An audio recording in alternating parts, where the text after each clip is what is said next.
नमो नमो प्रणाम।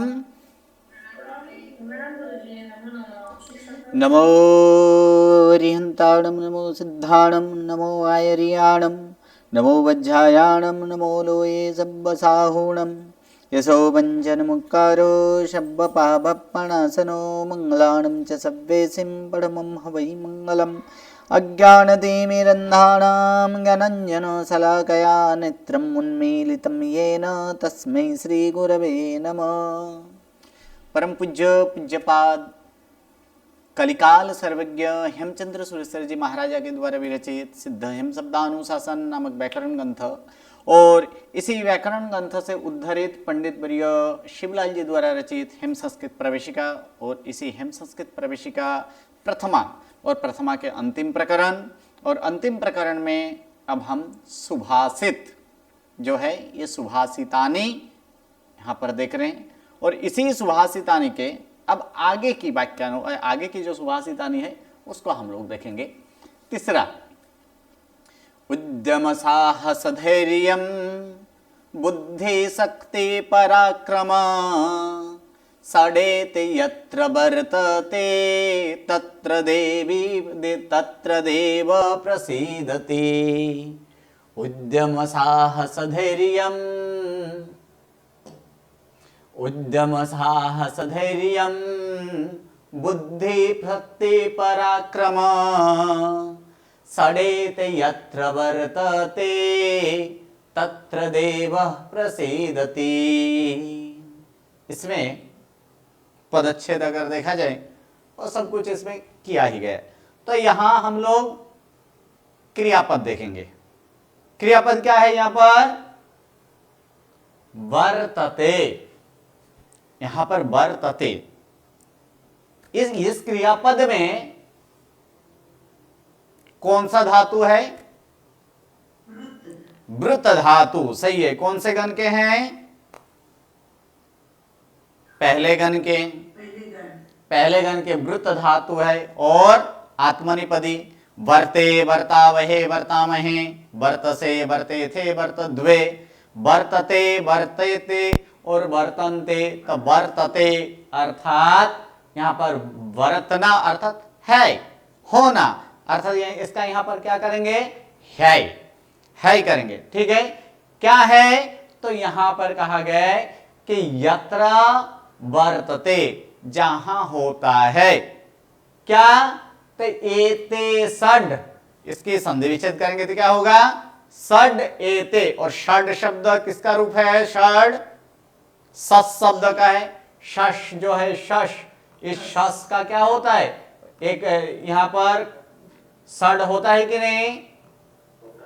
तो षड एते अर्थात क्या है कि षड एते यत्र वर्तते, यत्र एते षड वर्तते, जहां ये छह होता है।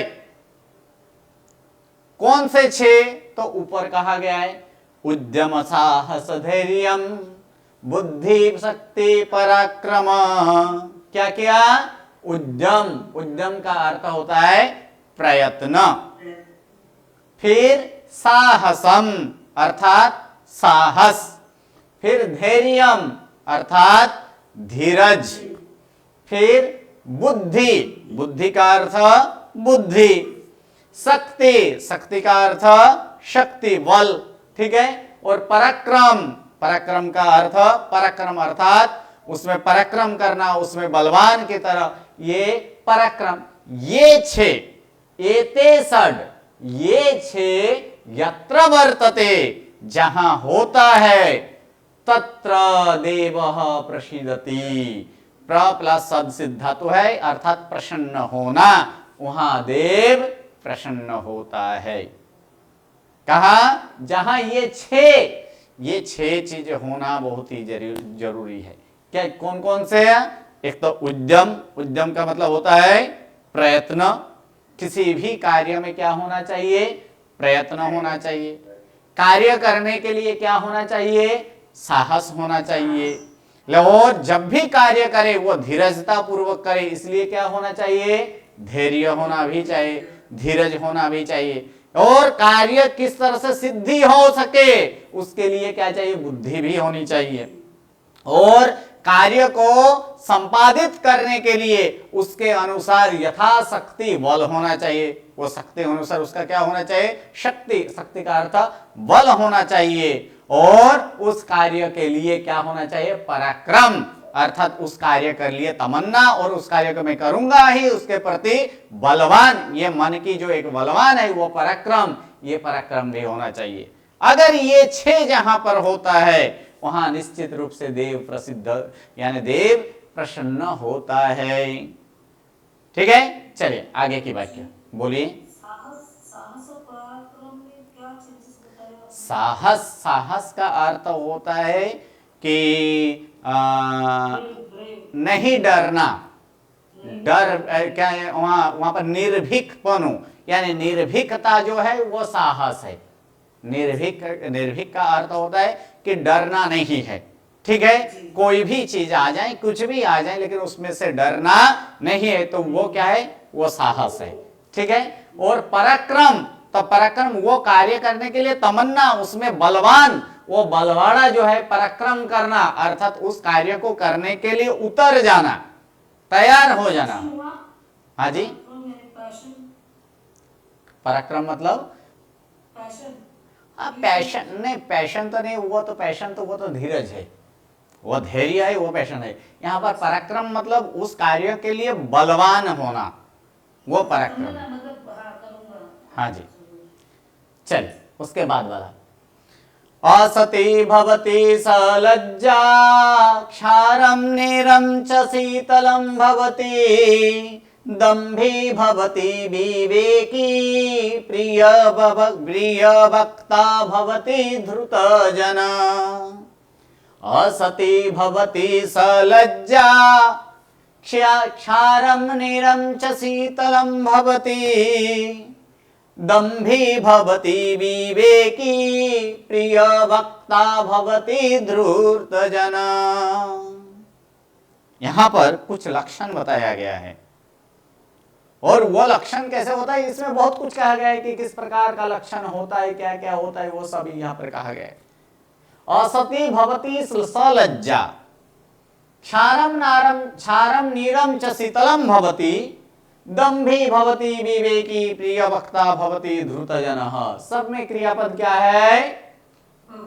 भवति, अर्थात कहीं पुल्लिंग हो तो पुल्लिंग अनुसार, स्त्रीलिंग हो तो स्त्रीलिंग अनुसार। यहां पर एक समास है, क्या है? सलज्जा, ये एक समास है।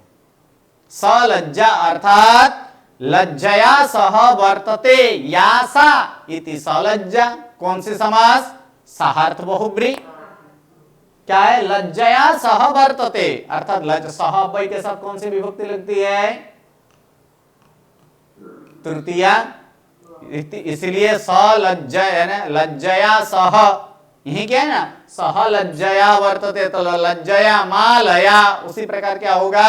लज्जया। ठीक है, लज्जा सहित होती है। कौन? असती। असती जो है वो कैसे होती है? सलज्जा अर्थात लाज सहित, अर्थात लाज वाली होती है। ज्यादातर वो क्या होती है? लाजुक, वो लाज वाली होती है। हाँ, असती भी एक प्रकार का समास है। न सती इति असती, और हाँ न सती इति असती, जो सती न हो उसे क्या कहा जाता है? असती कहा जाता है। ठीक है, तो असती कैसे होती है? लाज वाली, अर्थात लज्जा वाली होती है। एक दूसरा में फिर से एक बार क्या कहा गया? भवति। भवति का अर्थ होता है। क्या होता है? तो असर किस प्रकार होता है? शीतल होता है। शीतल का मतलब ठंडक, यानी ठंडा वाला जो है वो शीतल होता है।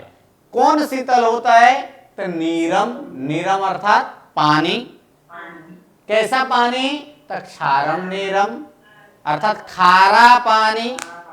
खारा पानी हमेशा कैसा होता है? शीतल होता है। ज्यादातर देखिएगा कि ठंडा पानी, पानी एक वो तो शीतल है ही, लेकिन उनमें भी जो खारा पानी होता है ना, वो ज्यादा क्या होता है? शीतल होता है। इसीलिए जहां शीतल, खूब शीतल पानी हो तो समझ लेना वो पानी कैसे है? खारा पानी। इसलिए कहा गया कि खारा पानी शीतल होता है। और फिर से एक बार, भवती, भवती का अर्थ होता है। कौन होता है? तो ये यहां पर कहा गया है कि दम्भी भवती, यानी दम्भी, दम्भी का मतलब क्या बोला जाता है उसको, और ठगने वाला, ये जो क्या बोला जाता है उसको, ठगने वाला, वंचक, ठग जो है। हाँ, तो वो कैसे होते हैं? विवेकी, अथवा तो जो दिखावा करने वाला होता है ना, दिखावे करने वाला हमेशा विवेकी होता है। मतलब वो विवेक की दिखावा करते हैं, और जो ऐसे विवेक का दिखावा करे वो क्या, वो कैसे होते हैं? दंभी, अर्थात विवेकी दंभी होता है। फिर आगे यहां पर है कि प्रिय वक्ता भवति धृत जनः। तो यहां पर भवति, भवति का मतलब होता है। कैसे होता है? प्रिय वक्ता, प्रिय बोलने वाला। वच धातु में क्या लगा है? यहां पर वच धातु में त्रुत्रुच, क्या लगा है? त्रुत्रुच। तो फिर ये वच धातु में त्रुत्रुच लगेगा तो फिर क्या बनेगा?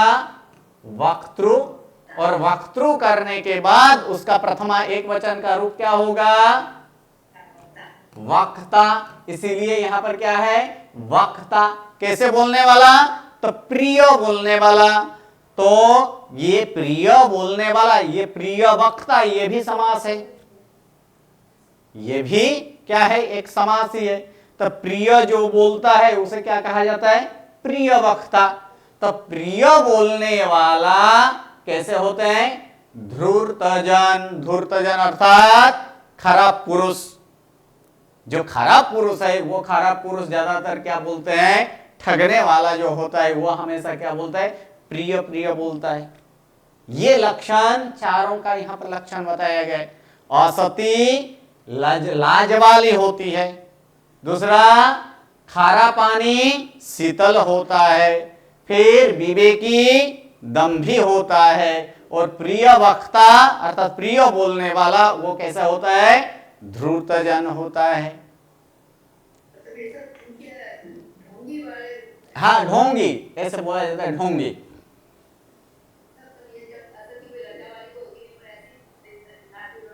हाँ, लाज होने का ढंग हो, वहां पर अलाज होने का उसे दिखावा करते हैं।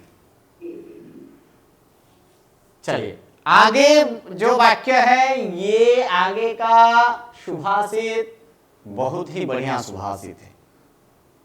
कैसे किसका मन किस प्रकार का होता है उसके लिए यहां पर बताया गया।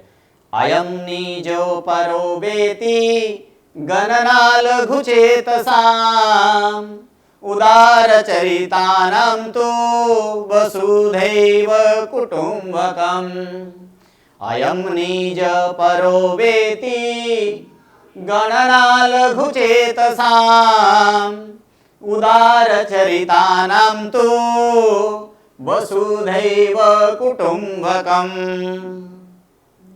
चलिए इसमें जो है क्रियापद ढूंढेंगे। कहीं क्रियापद दिख रहा है? देखिए क्रियापद है यहां पर कहीं? कौन सा क्रियापद है? है तो नहीं है, ठीक है।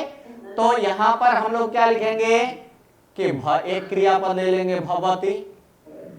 भवति अर्थात होता है, ठीक है। और दूसरा एक यहां पर अयम निजः, तो यहां पर एक लेंगे अस्ति। क्या ले लेंगे? अस्ति, ठीक है। अयम निजः अस्ति। यहां पर वेति जो है ना, ये संधि है। ये वेति की संधि क्या होगा? हाँ, वा इति। क्या संधि करनी है इसका? तो वा इति, तो वेति। अयम निजः वा अयम परः इति गणना लघु चेतसां भवति। क्या करना है? अयम निजः वा अयम परः इति गणना लघु चेतसां अस्ति। अर्थात अयम निजः अस्ति, निज का मतलब अपना, यह अपना है, अथवा तो यह पराया है, मतलब दूसरे का है। यह अपना है और यह पराया है। इति गणना, इति का मतलब इति अव्यय है, इसका अर्थ क्या होता है? इस प्रकार की गणना करने वाला कैसे होते हैं? लघु चेतसाम। चेतस का अर्थ क्या होता है? मन। कैसे होते हैं वो? तो लघु चेतसाम, अर्थात छोटे मन वालों की गणना इस प्रकार की होती है। क्या करना है? अयम निजः वा अयम परः इति लघु चेतसाम गणना अस्ति, अर्थात गणना भवति। ठीक है कि यह अपना है और यह पराया है, इस प्रकार की गणना लघु चेतसा, ऐसे भी बोला जाता है। तो इस प्रकार लघु चेतसा अर्थात छोटे मन वालों का गणना होती है अथवा गणना है। ठीक है। अब दूसरे में क्या कहा गया? उदार चरितानां तु वसुधैव कुटुंबकम। तो यहां पर वसुधैव में संधि है, क्या होगा? वसुधा नहीं, वसुधा। क्या होगा? वसुधा प्लस एव, यानी वसुधैव। अवर्ण के बाद ए या ए आए, ओ या ओ आए तो दोनों मिलकर ए तथा ओ होता है। तो इसमें अवर्ण यानी आ और ए दोनों मिलकर क्या होता है? ऐ।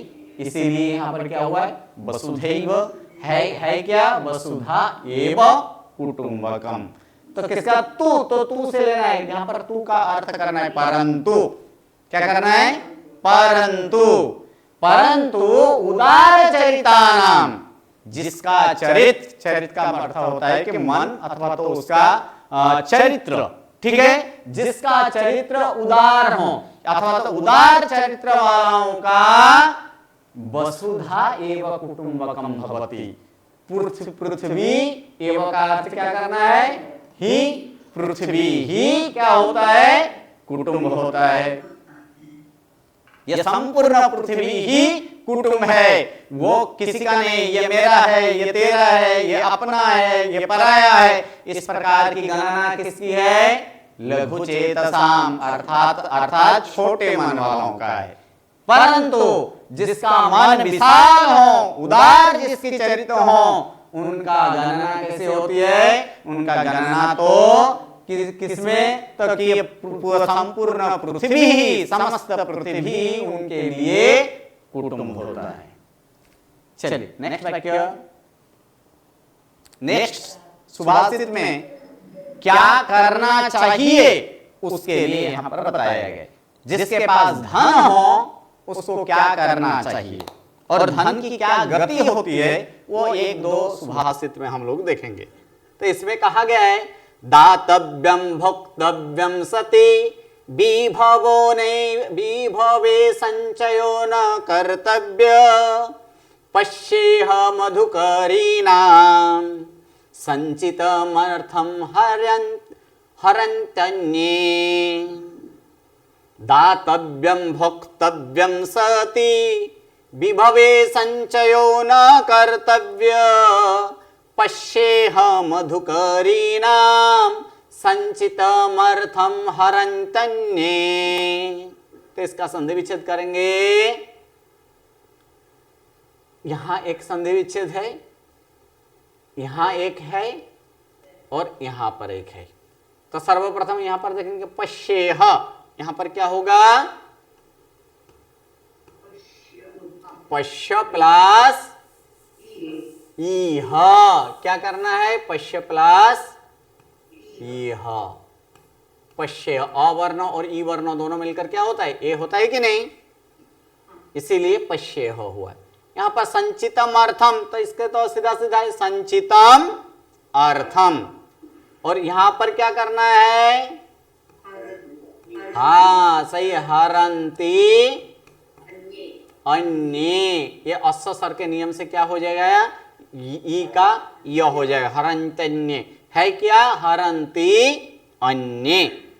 तो चलिए अब यहां पर क्या कहा गया है? दातव्यम भोक्तव्यम सति विभवे संचय न कर्तव्य।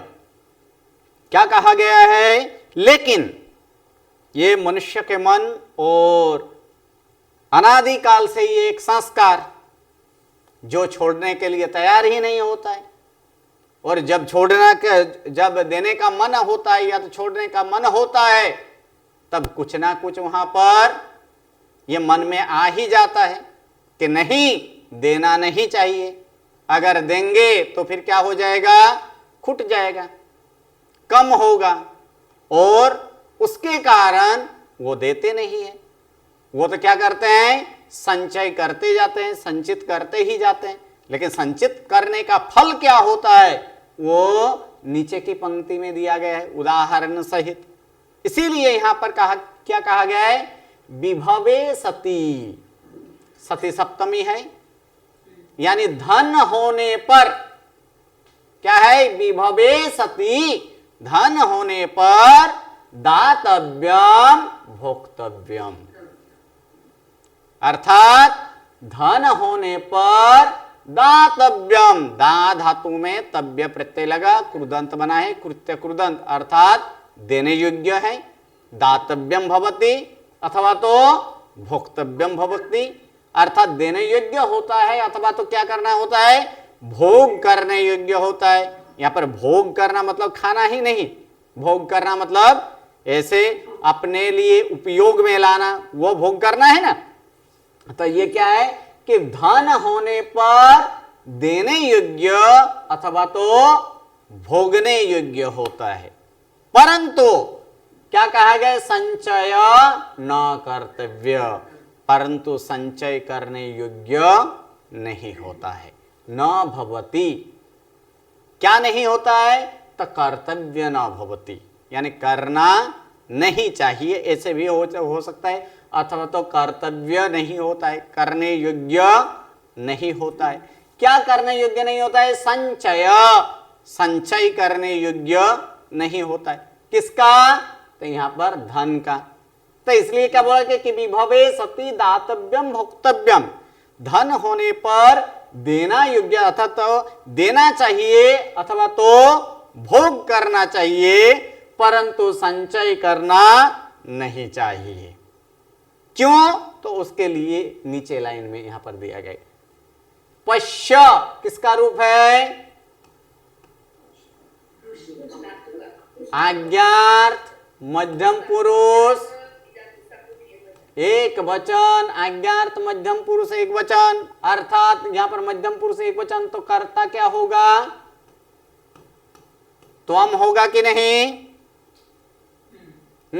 यानी त्वम यहां पर है नहीं, हमें क्रियापद से ग्रहण करना है कि तम पश्य, यानी तुम देखो, कहा, तो यह का मतलब यह लोके, मतलब इस लोक में क्या होता है कि यह का मतलब इस लोक में, अथवा तो यहां क्या होता है, मधुकरी नाम संचितम अर्थम, मधुकरी, मधु करोति इति मधुकर, और उसका स्त्रीलिंग करेंगे तो फिर क्या होगा, मधुकरी, यानी भमरी, यानी मधुमक्खी, ठीक है।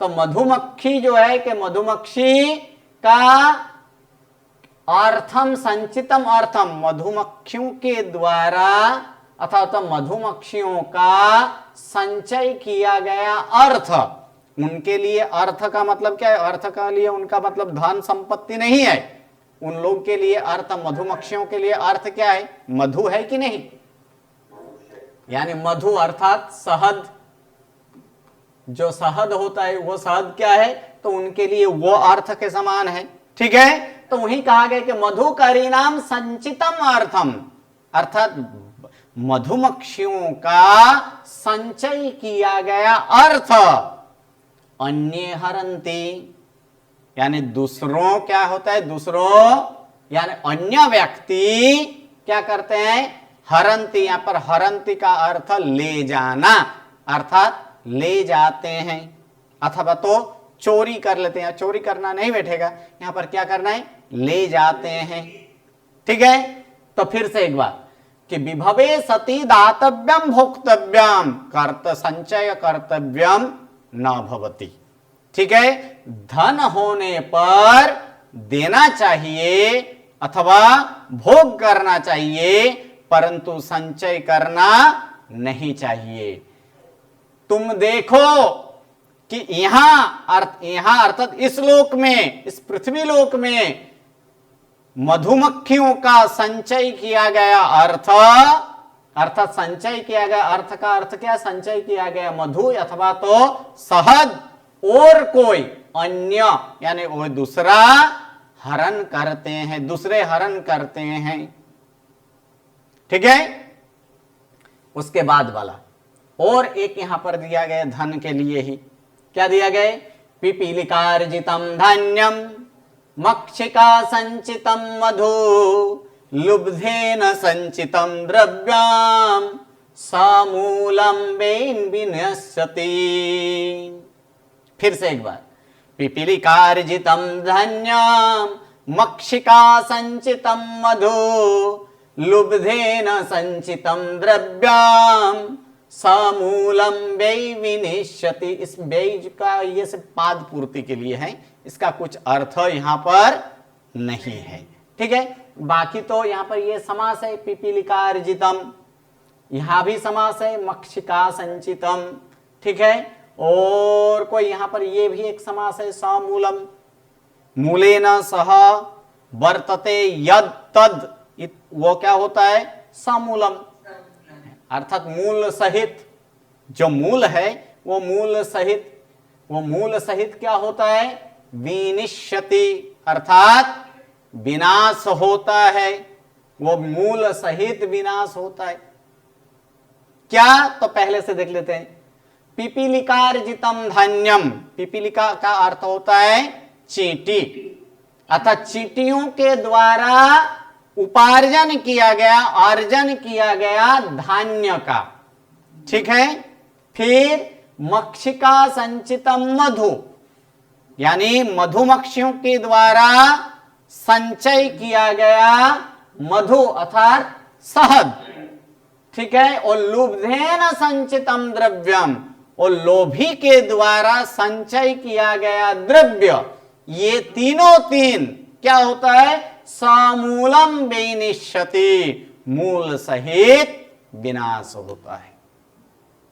क्योंकि ये चींटी जो है वो अपना धान्य इकट्ठा करते रहता है, लेकिन मान लीजिए उसी मार्ग में कोई हाथी या बड़ा प्राणी जहां संचय किया गया उसका धन है, उसको ही वहां पर क्या कर दे, वहां पर पैर रख दे, तो वो धान्य का क्या होगा, विनाश होगा कि नहीं, वो मूल सहित विनाश होगा। मक्षिका का आगे का तो हम लोग वहां पर देख लिए कि मधुमक्खियों का संचय किया गया मधु कोई और लूट कर जाता है, उसी प्रकार लोभियों के द्वारा संचय किया गया द्रव्य आज मिलेगा, आज मिलेगा, आज मैं इतना इतना इकट्ठा कर लूं, लेकिन कभी कभी उसका लोभी जो होता है उनका थोड़ा सा कोई एक छोटा सी वस्तु भी अगर उसका खो जाए तो उनमें क्या होता है, आर्तरौद्र ध्यान होता है कि नहीं, आर्तरौद्र ध्यान से वो युक्त हो जाता है, और अंत में उसी आर्तरौद्र ध्यान इसके कारण उसका वो मूल सहित संपूर्ण उसका वो क्या हो जाता है, विनाश हो जाता है। और भी एक लगभग मैं क्लास 9th में था तब कोई एक ऐसे ही श्लोक आया था, सुभाषित ही था कि हमेशा द्रव्य का उपार्जन कैसे करना चाहिए, नीति सहित करना चाहिए। और उसके लिए ठीक मुझे अभी तो श्लोक याद नहीं है, लेकिन अर्थ थोड़ा थोड़ा इस प्रकार से है कि कुछ कोई चीज है जो कि अनीति से कमाया गया, जिसका सारांश इतना ही है कि अनीति से कमाया गया धन 10 वर्ष तक ही रहता है, 11वां वर्ष प्राप्त होने पर वो मूल सहित उसका विनाश होता है। इसलिए धन की कमानी भी कैसे होनी चाहिए, नीति पूर्वक होनी चाहिए। कभी कभी होता है कि बाजार का भाव अभी आया, कोई ऐसे जिसका आपूर्ति बाहर कम हो और उसके आपूर्ति आपके पास हो, तब यहाँ वहां पर क्या होता है कि बाजार में वो चीज कहीं नहीं मिल रहा है, आपके पास मिल रहा है। एक निश्चित उसमें किया जाता है कि इसका मूल्य इतना % ही उसमें मुनाफा होना चाहिए, लेकिन उससे अधिक मुनाफा सोचकर अगर वो ज्यादा कीमत में बेचे तो वो भी क्या है, नीति की अनीति, अनीति। तो इस प्रकार अनीति से कमाया गया धन मुझे ठीक याद नहीं है, कहीं से वो श्लोक मिले तो वो भी कभी बता देंगे कि इस ऐसे है कि अनीति से कमाया गया धन 10 वर्ष तक चलता है, लेकिन 11वां वर्ष आने पर वो क्या होता है, वो मूल सहित उसका विनाश होता है। चलिए अभी समूलम से ये याद आ गया, इसलिए ये ले लिया। चलिए आगे क्या है, अब कृपण व्यक्ति कैसे होते हैं, और कृपण अर्थात लोभी, कंजूस जिसे बोला जाता है, जो कंजूस होते हैं वो कैसे होते हैं, और उदार चरित्र वाला जो दानी व्यक्ति है वो कैसे होता है, दोनों में पार्थक्य क्या है, और उस पार्थक्य को ही दर्शाते हुए ये 8वां जो है वो 8वां यहां पर कहा गया है कि रक्षन्ति कृपणापानौ द्रव्यं क्रव्यमिवात्मना तदेव संत मुत्सृजन्ति यथामलम्। रक्षन्ति कृपणापानौ द्रव्यं क्रव्यमिवात्मना तदेव संत मुत्सृजन्ति यथामलम्। चलिए यहां पर देख लेंगे क्या है, यहां पर रक्षन्ति कृपणाः पानौ किसका रूप है, सही है, कौन सा इसका विभक्ति पहचाने, गलत, द्वितीया द्विवचन में ह्रस्व इकारांत मुनि, मुनि करेंगे ह्रस्व इकारांत, इसका द्विवचन में क्या होता है, मुनौ होता है, तो फिर वहां पर क्या होता है द्विवचन में, मुनि दीर्घ है, तो ये प्रथमा द्वितीय द्विवचन कैसे होगा, सिर्फ बालो और मुनो जैसे एक समान है, नहीं है, सप्तमी एक वचन, सही है, सप्तमी एक वचन, पाणो यानी अधिकरण है ये, ठीक है। द्रव्यम क्रव्यम इव आत्मनः, क्या करना है, क्रव्यम इव आत्मनः, पहले इतने का अर्थ देख लेते हैं, फिर नेक्स्ट में आगे का अर्थ देखेंगे। क्रियापद क्या है, बोलिए यहां पर क्रियापद क्या है,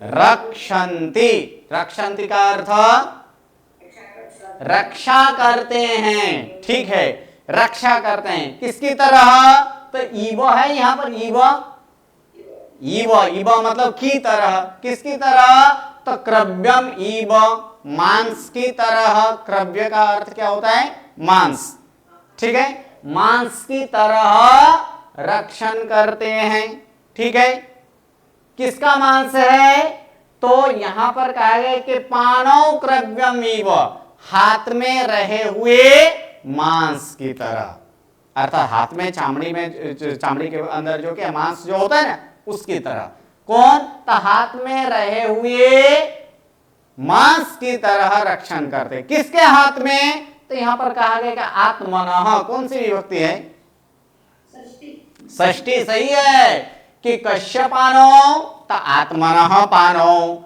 अर्थात अपने हाथ में रहे हुए मांस की तरह रक्षण करता है, किसका रक्षण करते हैं, तो क्रिया का फल जिसमें हो उसे कौन सी विभक्ति लगती है, द्वितीय, तो यहां पर द्वितीय क्या है, द्रव्य है, अर्थात द्रव्य का रक्षण करते हैं, कौन, कृपणाः अर्थात कंजूस। अब पूरा वाक्य क्या होगा कि कंजूस अपने हाथ में रहे हुए मांस की तरह द्रव्य का रक्षण करते हैं, यहां तक क्लियर सभी को। उसके बाद तदेव संत सततम उत्सृजन्ति यथामलम, संधि विच्छेद, तद एव संतः सततम उत्सृजन्ति यथामलम, उत्सृजन्ति यहां पर क्रियापद है, उत्सृजन्ति का अर्थ होता है कि फेंक देना, विसर्जन करना, क्या करना है उसे, विसर्जन करना या तो फिर फेंक देना, अर्थात यहां फेंकने के अर्थ में लेंगे, उत्सृजन्ति अर्थात हाँ जी त्याग करना भी होता है, हाँ त्याग करना भी होता है, रक्षण करना त्याग करना वही होता है, तो यहां पर क्या उत्सृजंती अर्थात क्या करते हैं, क्या अर्थ लेंगे बोलिए, त्याग करते हैं। चलिए हाँ, त्याग करते हैं। कौन त्याग करते हैं, तो संत, अर्थात संत का मतलब यहां पर सज्जन, सज्जन पुरुष त्याग करते हैं। कब त्याग करते हैं, किस प्रकार से त्याग करते हैं, सततम अर्थात हमेशा, हमेशा सत्य क्या करते हैं, हमेशा त्याग करते हैं। किसे, तो यहां पर कहा गया तद एव, तत् का अर्थ यहां पर द्रव्य था, यहां पर द्रव्य था ना, ये द्रव्य नपुंसकलिंग है, तो उसी का यहां पर नपुंसकलिंग एक वहां पर क्या होगा, द्वितीय एक वचन में तद, तद आता है कि तद तेतानी है कि नहीं, तद, तो ये तद का अर्थ क्या लेना है, द्रव्य, अर्थात उसी द्रव्य को यहां पर क्या है, तद एव यानी उसे ही सततम उत्सृजंती अर्थात सतत यानी हमेशा त्याग करते हैं।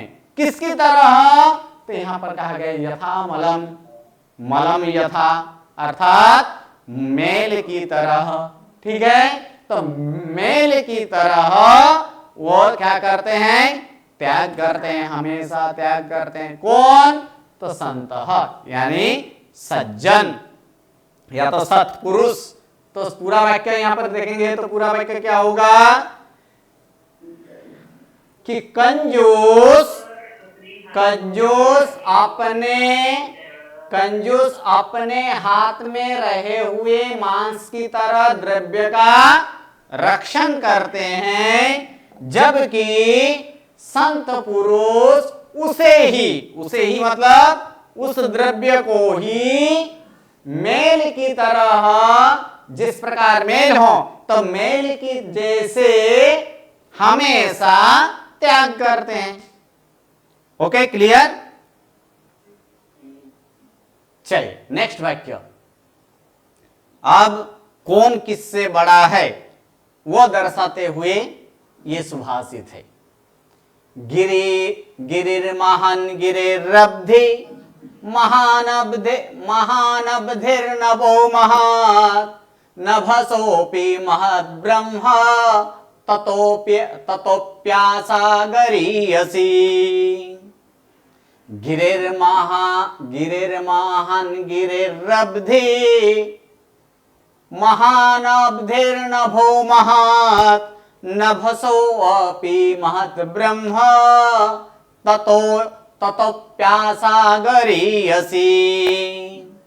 चलिए इसकी संधि क्या है यहां पर, गिरिहि महान गिरेः अब्धिहि, को रेप करके इधर ले लेना है, अब्धिहि महान अब्धेः नभः महत् नभसः अपि महत् ब्रह्म ततः अपि आशा गरीयसी।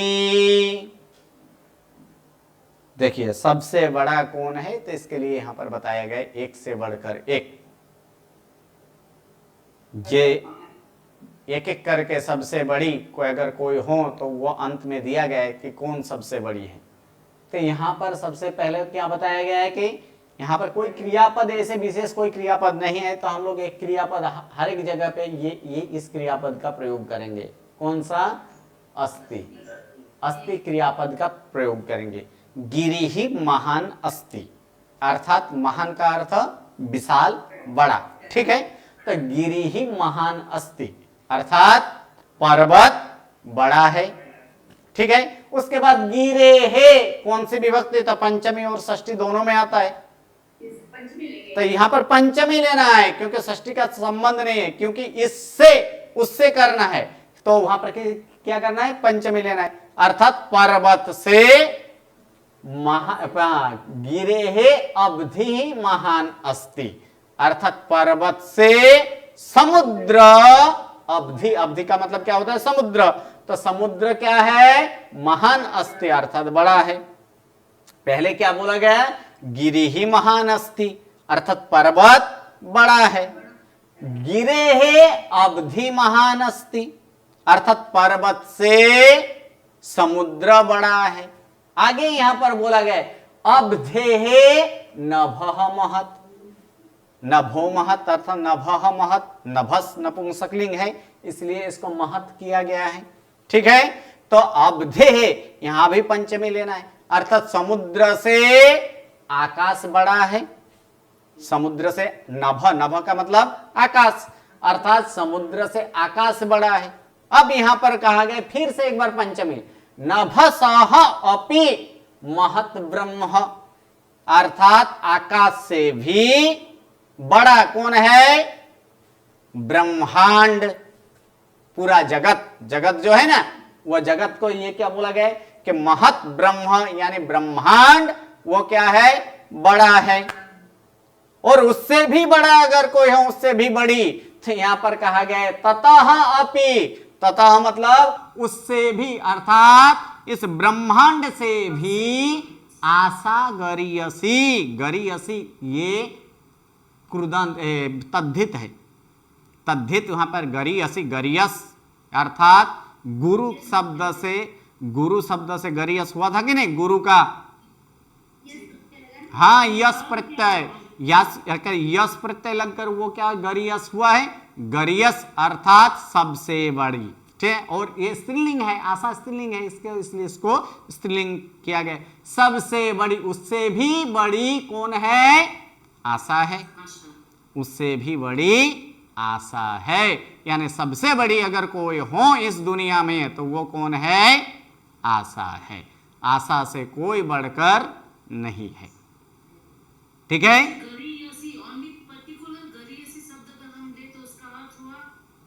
बड़ा अर्थ आता है। गुरु शब्द, गुरु शब्द का अर्थ क्या होता है? हाँ ऐसे होता है सबसे बड़ा, क्योंकि यस, यस प्रत्यय है सबसे बड़ा, यानी सबसे बड़ी कौन है?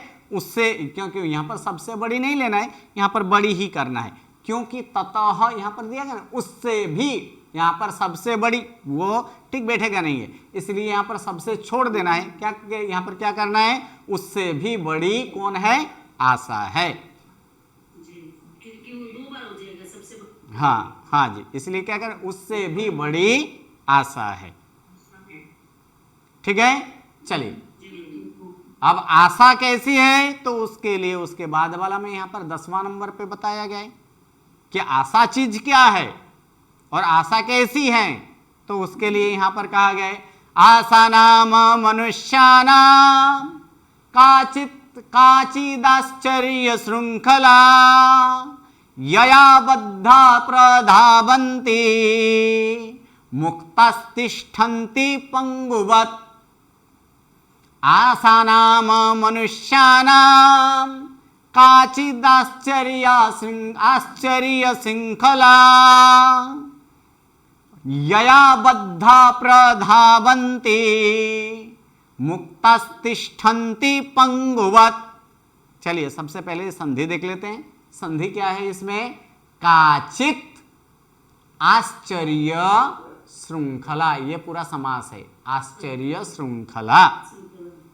ठीक है, उसके बाद है यहां पर मुक्ताः तिष्ठन्ति। पदांत र के बाद च या छ, ट या ठ, त या थ होने पर क्या होता है? तालवश्य मूर्धन्य से दंत स होता है ना, तो इसीलिए यहां पर दंत स हुआ है। ठीक है, तब आशा क्या चीज है तो उसके लिए यहां पर कहा गया है कि काचित आश्चर्य श्रृंखला अस्ति। कैसी है ये आशा? कोई आश्चर्य रूपी श्रृंखला, श्रृंखला का मतलब क्या होता है? बेड़ी, बेड़ी जो है ना, कि कोई श्रृंखला अर्थात कोई आश्चर्य रूप ऐसे बेड़ी है। और ये आश्चर्य रूप बेड़ी कैसी है? तो यया बद्धा प्रधावन्ते, जिसके द्वारा अर्थात इस आश्चर्य रूपी ये बेड़ी के द्वारा जो बांधे जाते हैं, यया बद्धा अर्थात जिसके द्वारा बांधे जाने पर प्रधावन्ति, क्या करते हैं? वो बांधने पर वो दौड़ते हैं। और मुक्ताः, अगर बेड़ी से अगर मुक्त हो तो वो पंगुवत् तिष्ठन्ति। पंगु, पंगु का अर्थ जो चल नहीं सकता, उसे क्या कहा जाता है? पंगु कहा जाता है। तो पंगु की तरह एक ही स्थान पर खड़ा रहता है। अब ये आशा क्या है? कौन है ऐसे? तो आशा। और किसकी आशा? तो यहां पर कहा गया कि मनुष्यानाम। और नामो शब्द का अर्थ कुछ नहीं करना है, यहां पर विशेष कुछ उसका अर्थ नहीं करना है कि आस मनुष्यानाम आशा नामक का नामक भी किया जा सकता है।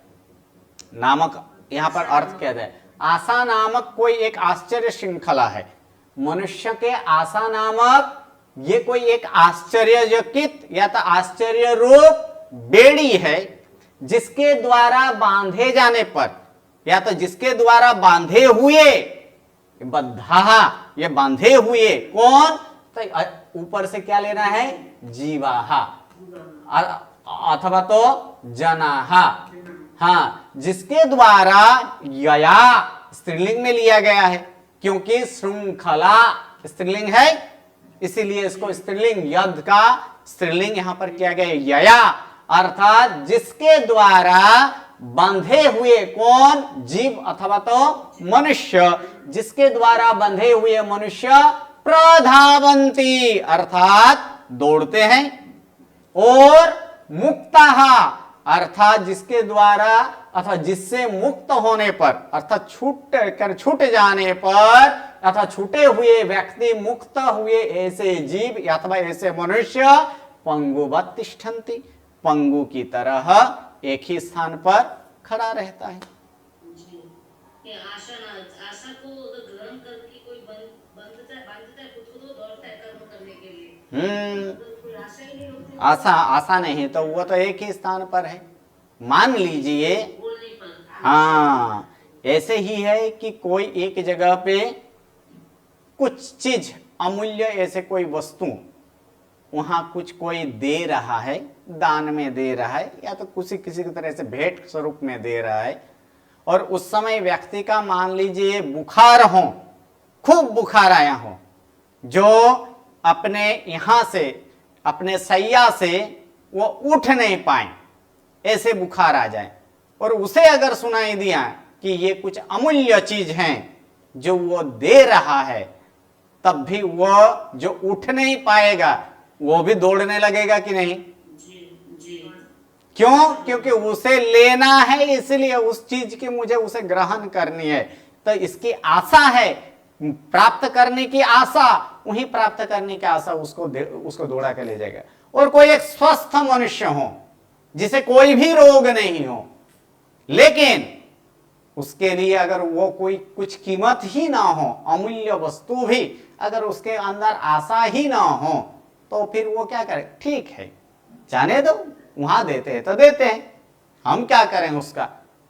तब वो एक पैर भी आगे बढ़ा पाता है? वो नहीं है, क्योंकि उसके अंदर उसे लेने की आशा, उसको ग्रहण करने की आशा उसमें है ही नहीं, इसलिए वो पंगु की तरह एक ही स्थान पर रहते।